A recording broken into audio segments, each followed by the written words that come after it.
Todd Bowles was handpicked by Bruce Arians to become the head coach. Usually, if a coach is leaving, it happens right around the playoffs and right around the Super Bowl. That did not happen. Bruce Arians waited till the offseason, post Super Bowl, and then announced he was stepping away. And he went to the Glazer family, the owners, and said, I want Todd Bowles to be the head coach. I think he's ready. He'll be a better coach this time than he was his first time around with the New York Jets. So Todd Bowles got the job, and they had a really substandard season. Yeah, they did okay. They won the division in a lousy division, but they were sub 500. Then they got taken out of the playoffs. Tom Brady couldn't do it by himself because they had no running game. They lost all their offensive linemen, some of them even before the season started. It took them half a season to get their wide receivers finally totally healthy. There was no Rob Gronkowski, and the defense was really spotty.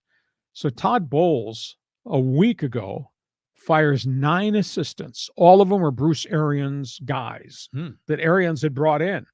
When Arians stepped aside, his entire staff stayed with Bowles. And now Bowles hits the eject button on Byron Leftwich and virtually everybody else. So really ugly story there. Bruce Arians is really upset.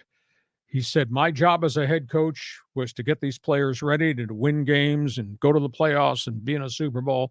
My job was to take care of my coaching staff, and my coaching staff includes families, husbands, wives, kids, etc. So I have a big responsibility. And he was really upset that Bowles hit the eject button on all these coaches, which impacts all their families. He's so upset, he removed all of his belongings from his side office at Tampa's football facility.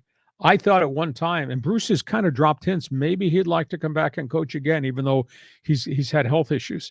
I thought maybe he'd come back to Tampa, but that's not going to happen now, not with the way he reacted and his anger directed at Todd Bowles. Weird story, but football organizations, it's just a unique concept of how you run your business and everybody pulling the rope in the same way and everybody in the boat rowing the same way. And these coaches are firing all these assistants. Amazing. And Arians stood up and said, this is a terrible way to do business. Well, Byron Leftwich was one of those bright lights, right?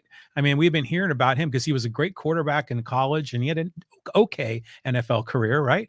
But I thought he was doing great as a college coach.